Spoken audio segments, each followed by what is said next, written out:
అనేకము చెప్పి మరి కేవలము నువ్వు నీ తాబేదారులకు మాత్రమే ప్రజల ఆస్తులంతా పంచిపెట్టినాం. కానీ మేమిచ్చేది పేదలకు, అరువులకు, అణగారిన వర్గాలకు సామాజిక న్యాయం చేస్తున్నాం, సంక్షేమం చేస్తున్నాం, అభివృద్ధి చేస్తున్నాం. ఇవాళ సత్తా ఉన్న నాయకుడు కేసీఆర్ అని అంటే మరి పత్తా లేకుండా పోయే. సత్తా ఉంది అంటే అధికారం ఉంటేనే అనుభవించడానికి మీ సత్తాను చూపించారు.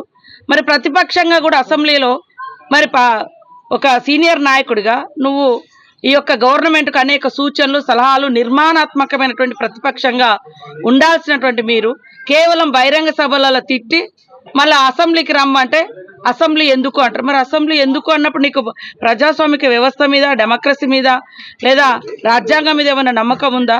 అంటే ఇంకా మీరు దొరలం, రాజులం, రాజరికాలు, ఫామ్ హౌజులు ఇవే మా పరిపాలన కేంద్రాలు అనుకుంటారు. అవి కాదు పరిపాలన కేంద్రాలు. సెక్రటేరియట్ పరిపాలనా కేంద్రం అవుతుంది, అసెంబ్లీ పరిపాలన నిర్ణయాత్మక కేంద్రం అవుతుంది.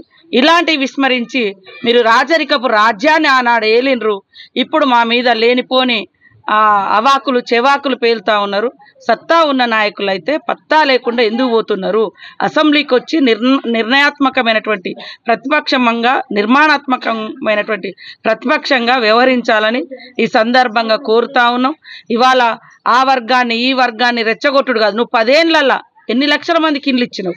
మేము ఇవాళ 1 ఇయర్ లోపు 60,000 మందికి నిరుద్యోగ యువతకు ఉద్యోగాలు ఇచ్చినాం.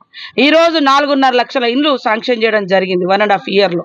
మరి మీరేం చేశారు? ఇవాళ బయటికి పోయి చాలా మేము అది ఇది అని మరి వెనకట మా తాతలు ఏదో నేతులు నాకే ఏదో చేసిరన్నట్టుగా మాట్లాడడం కాదు. 10 ఏళ్ళు నువ్వు అనుభవించి రాష్ట్రాన్ని అప్పుల కుప్పగా మార్చి అందిన కాడికి కబ్జాలు చేసుకొని దోచుకొని ఎక్కడికక్కడ విచ్చలవిడిగా పంచుకొని పలారం లెక్క పంచుకొని తిన్నారు. ఇవాళ రాష్ట్రాన్ని అప్పుల పాలు చేయడంతో ఇవాళ పేదలకు ఇచ్చే సంక్షేమం కాడ కోతబడుతుంటే రేవంత్ రెడ్డి గారు, మా సీఎం గారు ఆవేదన వ్యక్తం చేస్తే దాన్ని నువ్వు అవహేళన చేయడం అనేది నీ మూర్ఖత్వం అని ఈ సందర్భంగా తెలియజేస్తూ, సన్న బియ్యం అనేది దాదాపుగా 3.5 కోట్ల మందికి రాబోయే కాలంలో ఇంకా ఇప్పుడు ఆన్లైన్లో అప్లికేషన్ పెట్టుకున్నటువంటి వాళ్ళందరికీ కూడా మరి రేషన్ కార్డులు కూడా ఇవ్వడం జరుగుతుంది.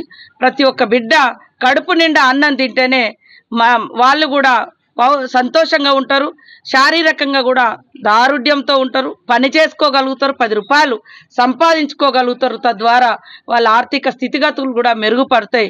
కాబట్టి ఏ బిడ్డ ఆకలితో ఉండకూడదు అనే ఉద్దేశంతో ఈ స్కీమును, సన్నబియ్యం స్కీమును తీసుకురావడంతో పాటు అదనంగా రేషన్ కార్డులను కూడా ఇచ్చి ప్రతి ఒక్కరికి ఈ స్కీమ్ వర్తింపచేయాలన్నటువంటి లక్ష్యంతో సీఎం రేవంత్ రెడ్డి గారి ప్రభుత్వం పనిచేస్తుందని తెలియజేస్తూ, పత్రికా మీడియా సోదరులకు, మా సోదరిమణి నీలిమ గారికి, ఈ డివిజన్ నాయకులకు అందరికీ పేరు పేరున శుభాకాంక్షలు, ధన్యవాదాలు. పేదల సంతోషమే మన సంతోషంగా మేము పనిచేస్తామని తెలియజేస్తూ అందరికీ నమస్కారం. ముఖ్యమంత్రి రేవంత్ రెడ్డి పరువు చేసే విధంగా రాష్ట్రం పూర్తిగా దివాలా తెచ్చిందని చెప్పడం ఎంతవరకు సమంజసం? అరే ఉన్న ముచ్చట అంటున్నాము. ఇప్పుడు కష్టాన్ని ప్రజలతో చెప్పుకుంటున్నాము. వాస్తవ పరిస్థితి ఇది.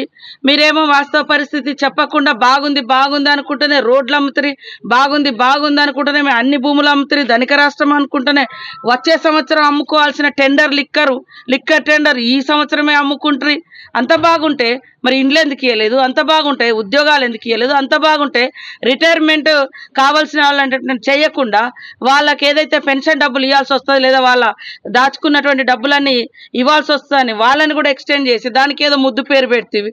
కాబట్టి ఇవాళ అయ్య మొత్తం అప్పులు చేసిపోయిన తర్వాత కొడుకునే అయ్య కట్టలేదు, అప్పులు చేసిపోయిండు, అప్పులే మిగిల్చిండు. ఇంకా మరి అప్పులు చేసినప్పుడు కొప్పులు కనపడ్డాయి బాగానే, మరి కట్టేటప్పుడు ఉన్నది ఇప్పుడు తిప్పాలి. 6,000 కోట్లు నెలకు. అదే 6,000 కోట్లు ఉంటే ఎంతో సంక్షేమం అయ్యేది. నెలకు 6,000 కోట్లు పరిస్థితి. నీకు ఇష్టం వచ్చినట్టుగా పంచుకున్నావు, ఇంచుకున్నావు. 1,00,000 కోట్లు పెట్టి కాళేశ్వరం అంటే అది కూలిపాయ. ఇంకొకటి ఏదైనా కూడా ఏదేదో మీకు నచ్చిన బిల్డింగ్స్ కట్టుకొని